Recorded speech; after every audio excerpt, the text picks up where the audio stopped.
Hello friends, नमस्कार। स्वागत है आप सभी का आपके अपने यूट्यूब चैनल द स्टडी 2.5 में। आइए फ्रेंड्स, आज की क्लास में हम लोग बिहार जी के प्रैक्टिस सेट नंबर 9 और 10 को कंप्लीट करते हैं, जिसमें हम लोग टोटल 100 प्रश्नों को सॉल्व करेंगे। इसके पहले इस प्रैक्टिस सेट से हम लोग सेट नंबर 16 से लेकर 33 तक, जिसमें बिहार के प्रीवियस ईयर पेपर और बिहार से संबंधित बजट, इकोनॉमिक सर्वे और जितने भी इंपॉर्टेंट टॉपिक दिए गए हैं उन सभी को हम लोग कंप्लीट कर चुके हैं। और शुरू में इसके सेट नंबर 1 से लेकर 8 तक हम लोग कंप्लीट किए हैं। आज हम लोग इसके आगे कंटिन्यू करेंगे सेट नंबर 9 और 10 को। तो चलिए हम लोग इसे शुरू करते हैं। तो फ्रेंड्स, इसका प्लेलिस्ट बना दिया गया है। यदि आप सभी कोई प्रैक्टिस सेट नहीं सॉल्व किए हैं तो वहाँ से आप लोग कर सकते हैं, और प्लेलिस्ट आपको डिस्क्रिप्शन बॉक्स में भी उपलब्ध है, वहाँ से भी मिल जाएगा। तो चलिए सेट नंबर 9 का पहला प्रश्न देखते हैं। निम्न में से दलदली मिट्टी का विस्तार बिहार के किस जिले में है? तो यह देखा जाए तो दिए गए ऑप्शन में सभी जिलों में दलदली मिट्टी का विस्तार है। तो सीतामढ़ी, सुपौल, किशनगंज और अररिया, ये सभी जिलों में दलदली मिट्टी का विस्तार है, इसलिए इसका राइट ऑप्शन ई सही हो जाएगा, उपयुक्त में से एक से अधिक। अगला प्रश्न है, दिए गए विकल्पों में कौन सी नदी अपने मार्ग परिवर्तन हेतु प्रसिद्ध है? तो यह कोसी नदी है। सरेआमन पश्चिम बिहार किस जिला में स्थित है? तो सरेआमन पश्चिम बिहार पश्चिम चंपारण में स्थित है। नेक्स्ट क्वेश्चन है, जूट का उत्पादन होता है? तो बिहार में जूट का उत्पादन उत्तरी पूर्वी मैदान में होता है। बरौनी स्थित तेल शोधक कारखाना किस महारत्न कंपनी की इकाई है? तो यह IOC की इकाई है, that is Indian oil corporation की। बिहार के किस जिले में रेशमी वस्त्र उद्योग का सर्वाधिक विकास हुआ है? तो यह भागलपुर में हुआ है। 2011 के जनगणना के अनुसार बिहार में 10 की जनसंख्या वृद्धि दर क्या है?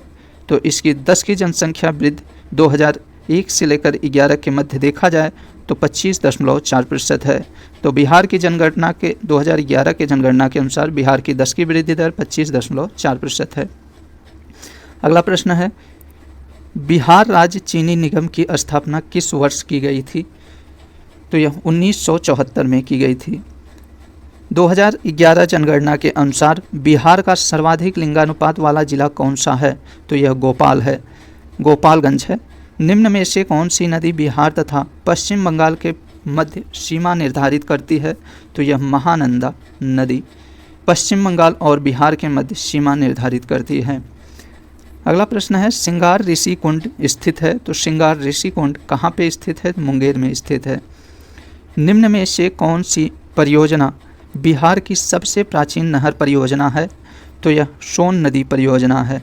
अगला प्रश्न देखते हैं, निम्नलिखित नदियों एवं उनके गंगा के साथ संगम स्थल का सही चयन करना है। इसमें नदी दिया गया है और उनके संगम स्थल को मिलाना है। तो पुनपुन नदी की बात किया जाए तो पुनपुन नदी गंगा में फतुहा के पास मिलती है, तो इसका संगम स्थल फतुहा हो जाएगा। वहीं कोसी नदी कुरुसेला में, और गंडक नदी पहलेजा घाट, और कर्मनाशा नदी चौसा के लिए यहाँ पे संगम स्थल इन लोगों का है, तो इसका राइट ऑप्शन सी सही हो जाएगा।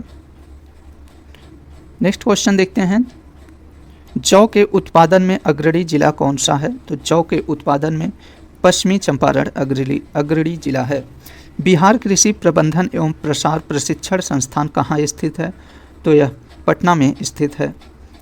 नेक्स्ट क्वेश्चन देखते हैं, 2011 के जनगणना के अनुसार बिहार का लिंगानुपात है? तो बिहार का लिंगानुपात कितना है? 918 है। बिहार के अधिकांश क्षेत्रों में कौन सी मिट्टी पाई जाती है? तो जलोढ़ मिट्टी पाई जाती है। बिहार के अधिकांश क्षेत्रों में जलोढ़ मिट्टी पाई जाती हैं। बिहार में पंचायती राज व्यवस्था है?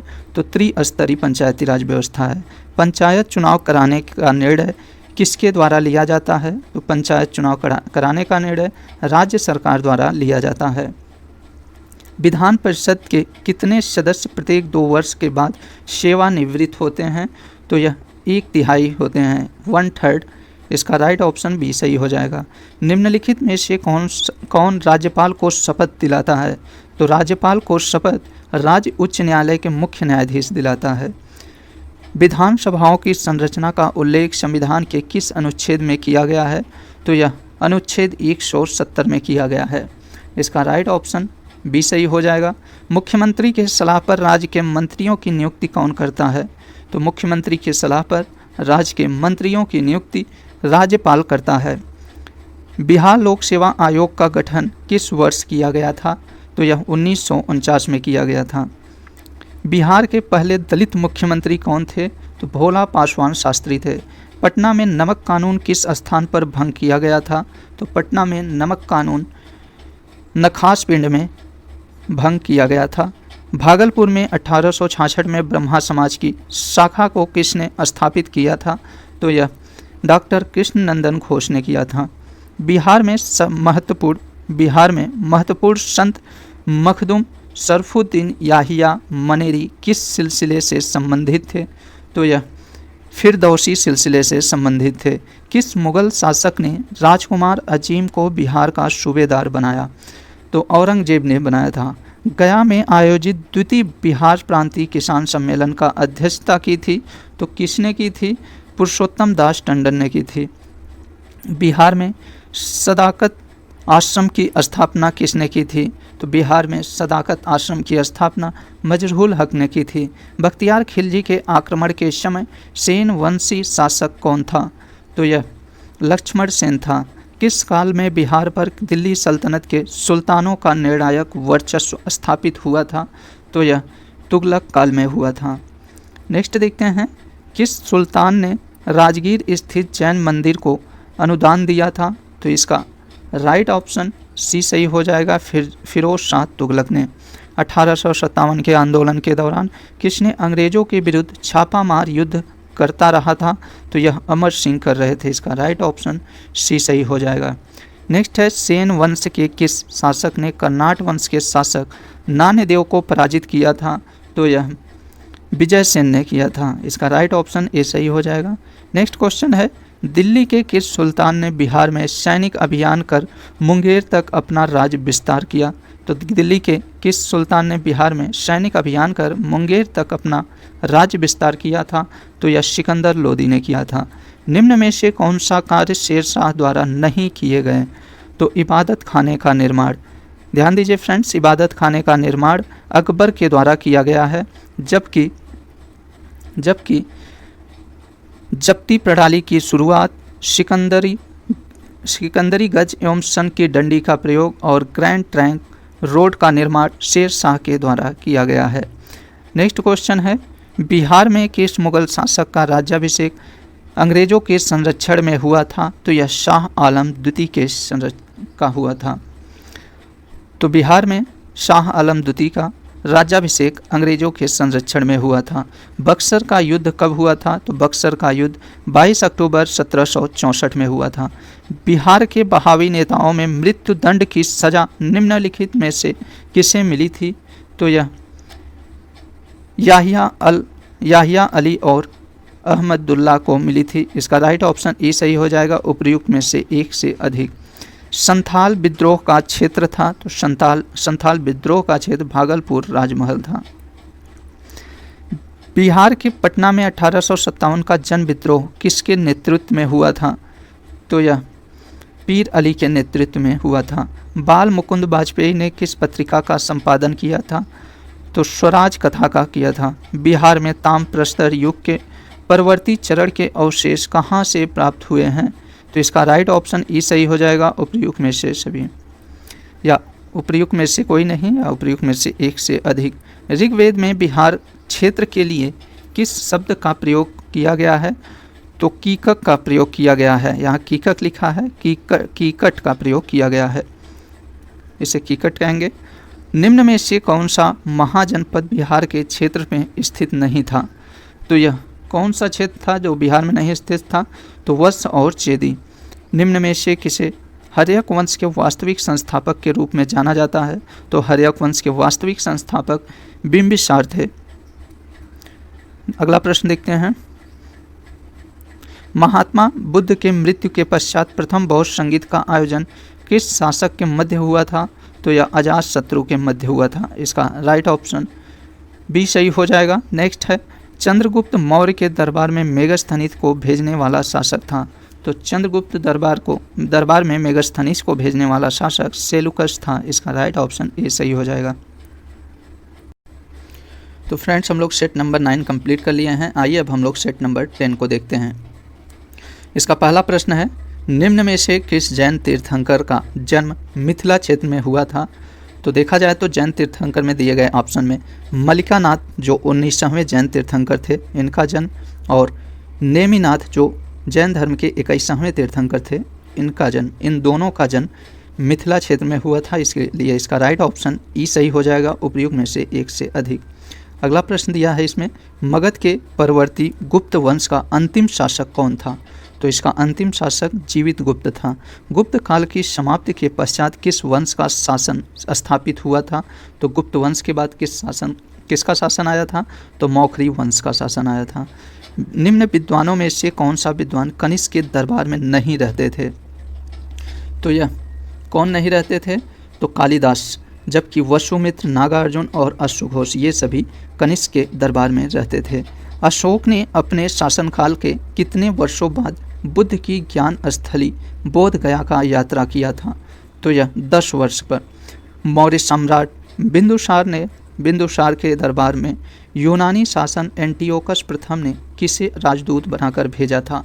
तो इसका राइट ऑप्शन भी सही हो जाएगा, डायनोसियस को। ऋग्वेद में मगध क्षेत्र के निवासियों के लिए किस शब्द का प्रयोग किया गया है? तो व्रात्य का प्रयोग किया गया है। खगोल शास्त्री आर्यभट्ट का संबंध बिहार के किस नगर से है? तो इनका संबंध बिहार के पाटलिपुत्र से है। पालकालीन कलाकार बिट्ठपाल कहाँ के निवासी थे?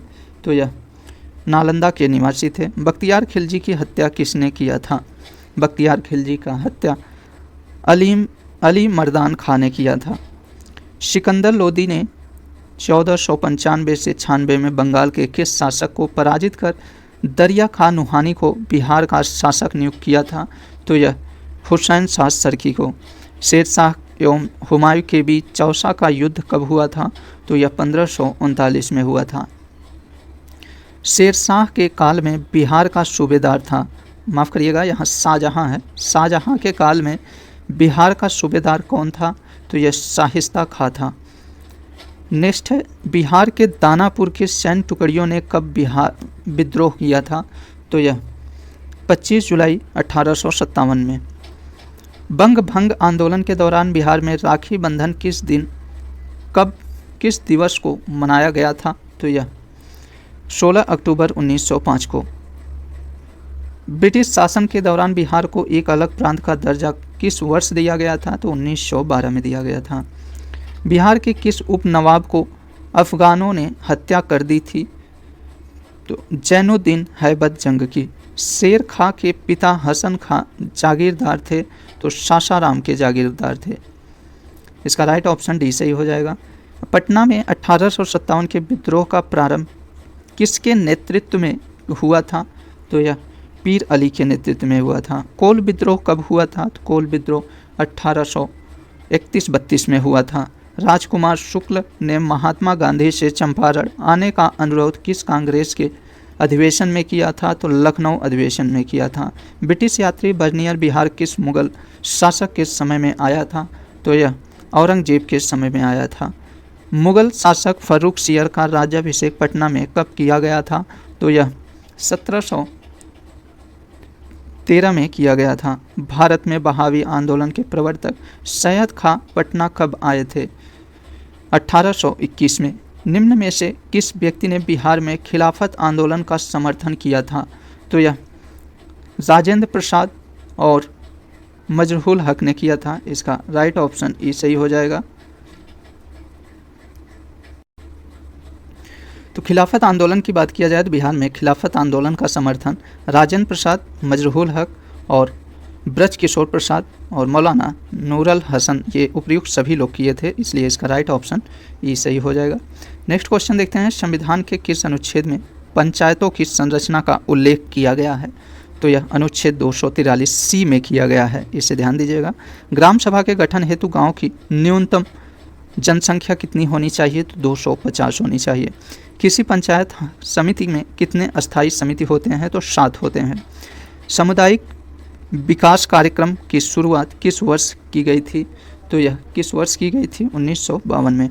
भारत सरकार अधिनियम 1919 के प्रावधानों के तहत बिहार उड़ीसा प्रांत के प्रथम गवर्नर कौन बने थे? तो यह सत्येंद्र प्रसाद सिन्हा बने थे। इसका राइट ऑप्शन ए सही हो जाएगा। संविधान का कौन सा अनुच्छेद राज्यपाल की शपथ से संबंधित है? तो यह अनुच्छेद 159 है। राज्यपाल द्वारा जारी अध्यादेश विधानसभा के सत्र प्रारंभ होने के कितने दिनों के भीतर स्वीकार करना अनिवार्य है? तो 6 सप्ताह के भीतर।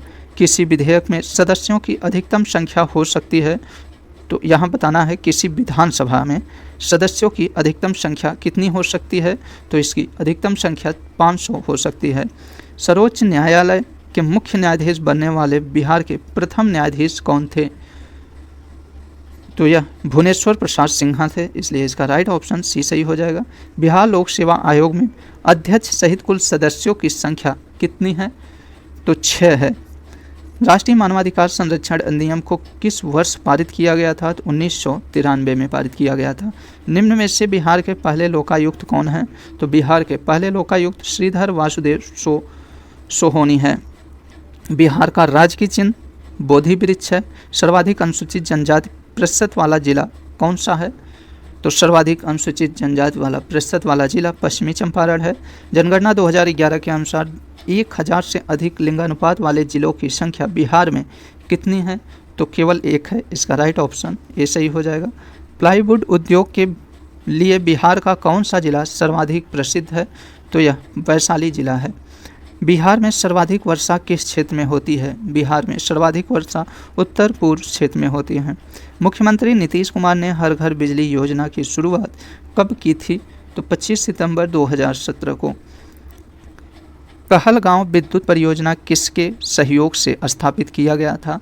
तो यह NTPC के सहयोग से। प्रसिद्ध नानक जल कुंड स्थित है, तो यह कहाँ पे स्थित है? तो राजगीर में स्थित है। परमान डॉल्फिन अभ्यारण्य स्थित है, परमान डॉल्फिन अभ्यारण्य अररिया में स्थित है। कृषि रोड मैप 3 की कार्य अवधि है, तो कृषि रोड मैप 3 की कार्य अवधि 2017 से 22 तक है। दिए गए विकल्पों में कौन सा जिला पश्चिम बंगाल के साथ सीमा साझा नहीं करता है? तो इसमें भागलपुर नहीं करता है, जबकि पूर्णिया, किशनगंज और कटिहार ये सभी जिले पश्चिम बंगाल के साथ सीमा साझा करते हैं। हिमालय के तराई क्षेत्र में कौन सी मिट्टी पाई जाती है? तो यह टर्शियरी मिट्टी पाई जाती है। नेक्स्ट प्रश्न देखते हैं और इस सेट का अंतिम प्रश्न देखते हैं। बिहार में पुरानी जलोढ़ मिट्टी का विस्तार है, तो किन स्थानों पर बिहार में पुरानी जलोढ़ मिट्टी का विस्तार है? तो भागलपुर, मुंगेर, पटना, गया और रोहतास में है, इसलिए इसका राइट ऑप्शन ए सही हो जाएगा। तो फ्रेंड्स, हम लोग सेट नंबर 9 और 10 के सभी प्रश्नों को कंप्लीट कर लिए हैं। नेक्स्ट वीडियो में ऐसे ही इंपॉर्टेंट वीडियो के साथ मिलते हैं। फ्रेंड्स, यदि आप सभी चैनल पर नए हो तो चैनल को प्लीज़ सब्सक्राइब करिएगा और साथ ही में ऑल बेल आइकन नोटिफिकेशन को भी प्रेस कर दीजिएगा।